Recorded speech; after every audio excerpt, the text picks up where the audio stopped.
Ang halaga ng lupa.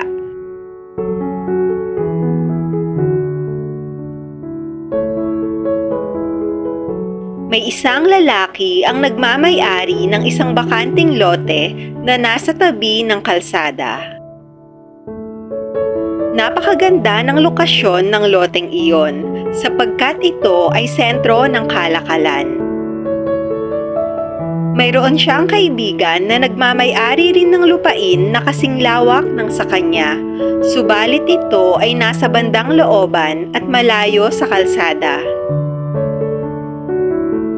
Sa paglipas ng panahon ay naisipan ng lalaki na ibenta ang kanyang ari-arian. Dahil sa ganda ng lokasyon nito ay sa tingin niya maaari niya itong maibenta sa mataas na halaga. Nais niya itong ipagbili sa halagang 10 milyong piso.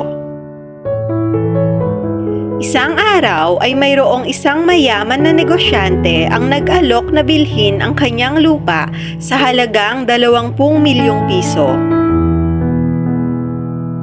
Agad na pumayag ang lalaki sa alok na iyon.